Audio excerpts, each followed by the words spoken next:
बातचीत करने के लिए बिग मार्केट वॉइसेस की कड़ी में इस वक्त गुरमीत, नमस्कार। कार्यक्रम में स्वागत है आपका। और गुरमीत, ये वॉलेटिलिटी तो खैर अभी सिंक नहीं हुई है, वॉलेटिलिटी स्टिल परसिस्ट कर रही है, बट क्या मीनिंगफुल जो डिप, जिस प्रकार की आशंकाएं, जिस प्रकार की आई थिंक न्यूज़ फ्लो या फिर जो चीज़ मार्केट ने गेस करी, उसके कंपैरिजन में क्या प्राइस डैमेज हो चुका है? आपका सेंस इस प्राइस पे क्या है इस वक्त, निफ्टी बैंक पे? और आप लोग क्या कर रहे हैं इस वक्त? तो वीर जी, हमने पहले भी चर्चा करी है इस पे और मेरा हमेशा मानना है कि जब सबसे ज्यादा डर लगता है तभी थोड़ा रिस्क रिवॉर्ड अच्छा होता है। इनफैक्ट जब सब अच्छा लग रहा होता है तो रिस्क बढ़ रहा होता है। और इलेक्शन रिलेटेड वॉलेटिलिटी नॉर्मल है क्योंकि बाजार ने बिल्कुल भी इसको मुझे लगता है नजरअंदाज कर दिया था। और जब पहले 2-3 राउंड्स हुए पोलिंग के और वोटर टर्नआउट कम हुआ तो मार्केट को ये लगा कि शायद जो कॉन्टेस्ट है वो थोड़ा क्लोज है। इसलिए और पैसा अच्छा बना है पिछले 1 साल में सारे इन्वेस्टर्स का, चाहे वो इंस्टीट्यूशनल इन्वेस्टर्स हो, एफआईआईज हो। और तो मुझे लगता है एक वो जब इवेंट रिस्क आता है थोड़े से फंड्स को साइड में करते हैं, वो हमने प्ले आउट होते हुए देखा है। एफआईआईज ने ऑलरेडी लगभग 30,000 करोड़ की सेलिंग मई में कर दी है। एक माइलस्टोन इंडियन मार्केट का अचीव हुआ जब डीआई ओनरशिप एफआई ओनरशिप को क्रॉस कर गया है। डीआई ओनरशिप अब लगभग 67 लाख करोड़ है और एफआई ओनरशिप अब 66 लाख करोड़ है। तो डीआई ऑफिशियली अब लार्ज सेकंड लार्जेस्ट है प्रमोटर्स के बाद। मुझे लगता है ये शायद जब हम क्लोजर टू एग्जिट पोल आएंगे तब बाजार इसको ठीक से प्राइसिंग करेगा। तब तक थोड़ा वॉलेटिलिटी इंक्लूड मुझे लगता है रहेगी। और बाजार अभी ये प्राइसिंग कर रहा है कि कंटिन्यूटी होगी, बट इसको अगर इस हाइपोथेसिस में अगर कोई भी चैलेंज आता है तो हम हाइटेंड वॉलेटिलिटी दे सकते हैं। प्रोबेबिलिटी कम है, बट आप जैसे कहते हैं क्रिकेट और पॉलिटिक्स में जब तक लास्ट बॉल नहीं फेंकी जाए आपको आपको व्यू नहीं लेना चाहिए। बट ऑड्स जैसा मैंने बोला जो है वो फेवर में है। और दूसरा मुझे लगता है ये 10 ईयर यूएस भी थोड़ा-थोड़ा ईज़ हो रहा है, 440 445 के नज़दीक आया है। अगर ये थोड़ा और ईज़िंग होता है, यूएस का इन्फ्लेशन डेटा आना है, तो एक जो वो हॉट मनी जो फ्लो होता रहता है वो भी कम होगा। ये दोनों चीज़ें मुझे लगता है शॉर्ट टर्म में देखनी चाहिए। और मेरी मेरी स्ट्रैटेजी अभी भी बाय और डिप्स है, कुछ उसमें बदलाव नहीं। ए, क्योंकि वॉलेटिलिटी की बात छोड़ी छेड़ी गुरमीत गुरमीत गुड आफ्टरनून। 10 का 20 हो गया वो इंडेक्स।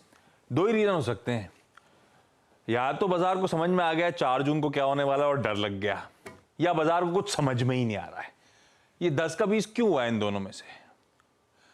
दूसरा वाला फैक्टर ज़्यादा है आशीष जी, क्योंकि हाँ, अनसर्टेनिटी जो होता है हाँ, उससे वॉलेटिलिटी बढ़ती है। एक बार पता लग जाए कि ये होने वाला है फिर तो हाँ। वो 1-2 दिन में प्ले आउट हो जाता है।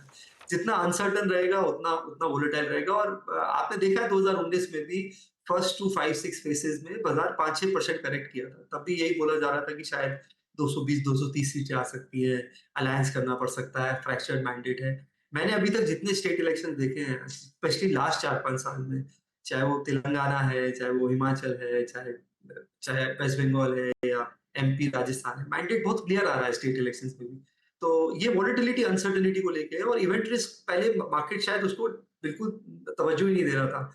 अभी सडनली जैसे आप इवेंट नजदीक आ रहा है, टर्नआउट जैसे थोड़ा कम हुआ तो उसको सडनली उस वजह से विक्स बढ़ा है। और लोगों ने एफआईआई सेल ऑफ को इसके साथ क्लब कर दिया कि शायद एफआईआई को कुछ ज्यादा पता है। जबकि मुझे नहीं लगता ऐसा कुछ है, वो भी थोड़ा सा रिस्क ऑफ कर रहे हैं। हर बड़े फैमिली ऑफिस में भी मेरी बात हो रही है, थोड़ा-सा सब ड्राई पाउडर रखना चाहते हैं, 10-15%। और मार्केट भी वन वे चला था आशीष जी। हमें एक्चुअली आदत पड़ के देखा जाए तो 2-3% का करेक्शन है।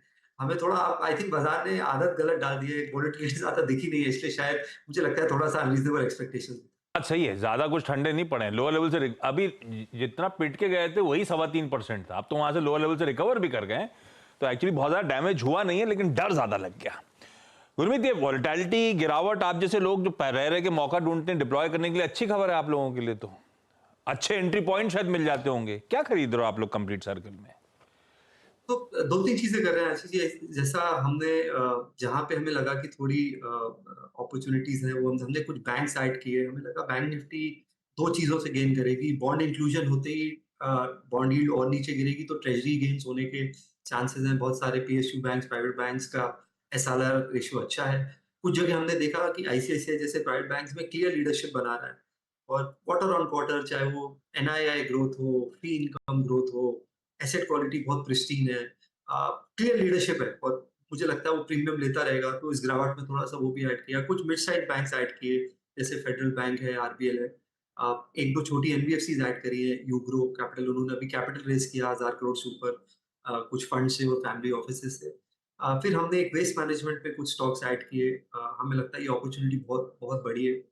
उसमें हमने गणेश इकोस्फेयर ऐड किया पोर्टफोलियो में। हमने आईटीसी ऐड किया है। मुझे लगता है होटल डीमर्जर के बाद थोड़ी और वैल्यू अनलॉकिंग होगी, और ठीक-ठाक करेक्शन है आईटीसी में, काफ़ी टाइम से कंसोलिडेट कर रहा है। और हम थोड़ा-सा जहाँ पे एनर्जी रिलेटेड स्पेस है और ऑटो एंसिलरीज़ है, वहाँ पे भी थोड़े एडिशंस किए हैं। एनर्जी में हमने पावर ग्रिड ऐड किया है। हमें लगता है कि जो ट्रांसमिशन लाइन है, कि आईएसपीटी जो बोलते हैं, इंटरस्टेट जो प्रोजेक्ट है, वो अकेला करीबन 2 लाख करोड़ की अपॉर्चुनिटी है। और जो स्मार्ट मीटर्स लग रहे हैं, लगभग 5 करोड़ स्मार्ट मीटर्स लगने वाले हैं, उसमें ट्रांसमिशन लाइन की अपॉर्चुनिटी और ग्रिड की अपॉर्चुनिटी है। तो पावर ग्रिड हमें हमें काफ़ी अच्छा लगता है उस स्पेस में। और कुछ एक सिलेक्टिवली हमने डिफेंस स्टॉक्स ऐड किए हैं करेक्शन में। जैसे ज़ेन टेक्नोलॉजी है। एमएससीआई वेटेज में शायद सोलर इंडस्ट्रीज का वेट बढ़ सकता है, काफ़ी हाई प्रोबेबिलिटी है, वो थोड़ा-सा ऐड किया है। तो अक्रॉस पोर्टफोलियो ऐड किया है, और थोड़ा-सा ड्राई पाउडर रख रहे हैं 4 जून के लिए भी।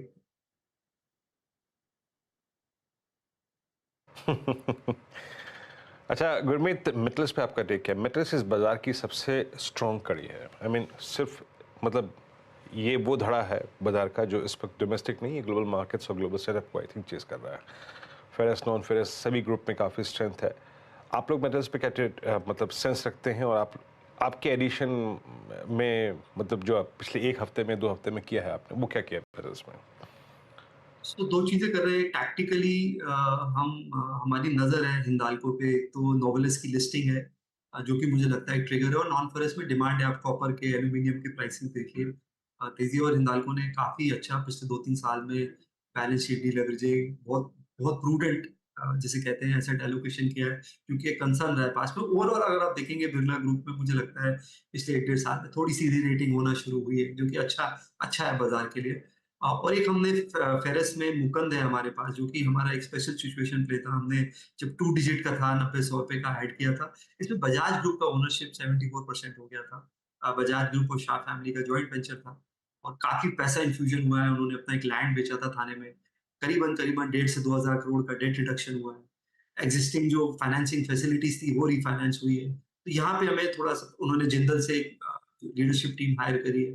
तो थोड़ा लंबा टर्न अराउंड स्टोरी है, बट ये हमने थोड़ा-सा मीडियम टर्म के लिए ऐड किया है। तो ये 2 चीज़ें हमने ऐड करी है, और थोड़ा-सा हम प्रेशियस मेटल्स की तरफ हैं। हमें लगता है कि जो ज्वेलर्स हैं, वहाँ पे हमारी थोड़ी-सी नज़र है, सेंको पे नज़र है, टाइटन में शायद अगर और करेक्शन आता है, तो वो भी ऐड।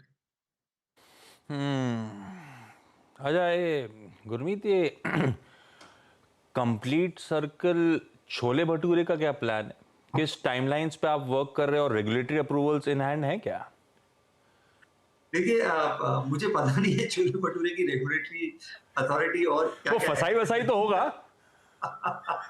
तो मैंने जब हल्दीराम का वैल्यूएशन देखा, तो मतलब काफ़ी बहुत बड़ा इवेंट मेरे मानना है, और मैं हमेशा से बोलता आया हूँ कि ये जो फूड इंडस्ट्री है, ये इंडिया में बहुत नेक्स्ट लीप पे है। आप देखिए, हमारा कुकिंग टाइम कम हो गया है, 15 से 11 घंटे हो गया है। तो और मैं थोड़ा-सा फूडी भी हूँ, नॉर्थ इंडियन हूँ। तो एक ये ड्रीम है मेरा कि जब जब जब थोड़ा मार्केट से शायद, जब रिटायर तो नहीं बोलूँगा, जब थोड़ा-सा और फाइनेंशियली इंडिपेंडेंट हो जाऊँगा, तो एक अच्छा फ्यूजन वाला कैफे खोलना है, जिसमें छोले भटूरे एक मेन डिश होनी चाहिए। ये एक रिटायरमेंट गोल कह सकते हैं आशीष जी आप। बट वर्क इन प्रोग्रेस है, काम काम काम। तो वीरू, ट्वीट इंटरेस्टिंग था। ये है देसी का कमाल, वैल्यूएशन देखिए जो हल्दीराम को रिपोर्टेड है, चर्चा में जो चल रहा है, उस लिहाज से देसी के जलवे देखिए क्या खतरनाक है। तो गुरमीत का आइडिया कि छोले भटूरे की अपन रेडी डाल दें, मैं तो उसमें आने वाला हूँ, उसमें तो कोई शक ही नहीं है। अच्छा, और वैसे देसी रिलेटेड कोई लिस्टेड है नहीं, वो स्पेशलिटी रेस्टोरेंट्स है, लेकिन उसके कोई जलवे है नहीं, ठंडा पड़ता रहता है उसमें भी वो थोड़ा बहुत, क्योंकि वो कैलकाटा आ जाता है, और एक आध और उसके वेंचर है जो देसी टाइप हैं, तो कह सकता हूँ, लेकिन वो तो अंडर परफॉर्मिंग स्टॉक है। कोई वीरू, कोई चेन भी नहीं है। आप देखिए, डोसा की चेन है, वड़ा पाव की चेन है, सबकी लिस्टेड चेन। नहीं है। हाँ, हाँ, और मुझे लगता है एक ऑर्गेनाइज्ड बड़ा प्लेयर की शायद कमी है। हाँ, ये शायद complete circle chole bhature list होने आएगा, तब अपन देखेंगे।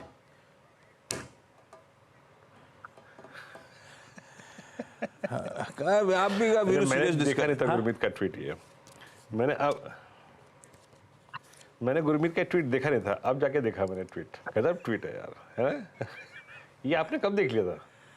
गुरमीत आने वाले थे, तो मैंने कहा जरा देखें ऑनलाइन क्या कर रहे हैं आज के लिए। अच्छा एक और देखा है मैंने, आप कहाँ सीरियस मुझे मेंटल लगता है रेटिंग को लगे हो, कुछ आप छोड़ो, करेंगे इस पे, कुछ करेंगे आप लोगों के लिए अभी क्या है, एक हैं। एक्सटेंडेड वीकेंड कह लीजिए आने वाला है। गुरजीत ने उसका भी एक सजेशन दिया है और वो सीरियस है। बच्चों के साथ जाइए और श्रीकांत देख के आइए। नहीं, एक श्रीकांत तो हमारे साथ पैनल में है, ये वो मूवी श्रीकांत की बात कर रहे हैं। गुरमीत आपने देख ली क्या? बहुत अच्छी है क्या? बहुत ही बेहतरीन मूवी है। रियल लाइफ स्टोरी पे है, श्रीकांत हाँ, बोला के, और कैसे उन्होंने विजुअली चैलेंज होकर, मैं तो बोलूँगा स्पेशली एबल्ड है। उन्होंने पहले एमआईटी क्लियर किया। उनके, मैं स्टोरी नहीं बताऊंगा, उनके स्टार्टअप में हमारे पूर्व प्रेसिडेंट मिस्टर अब्दुल कलाम आज़ाद ने इन्वेस्ट किया। तो बहुत ही अमेजिंग स्टोरी है, और मैं तो कहता हूँ किड्स के साथ जाना चाहिए और देखना चाहिए कि रियल स्ट्रगल से कोई भी लिमिटेशन को आप कैसे अपॉर्चुनिटी में कन्वर्ट कर सकते हैं।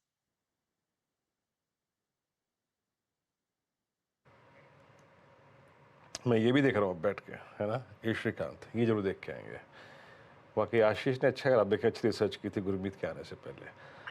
अच्छा, तो एक बार एक काम कीजिएगा, इसी स्पेस से जुड़े 2 स्टॉक्स के और सेक्टर्स का और जिक्र कर लूँ आखिरी में। आशीष पूछ लो क्या, कौन ये जोमेटो पे आपका टेक इस प्राइस पे, और साथ ही साथ अच्छा एक बास्केट और ऑन सीरियस नोट, लिकर पूरा का पूरा ऑल टाइम हाई पे है। हाँ। सिर्फ यूबीएल थोड़ा सा 1-2-5% अगर आप देखें किसका है। हाँ।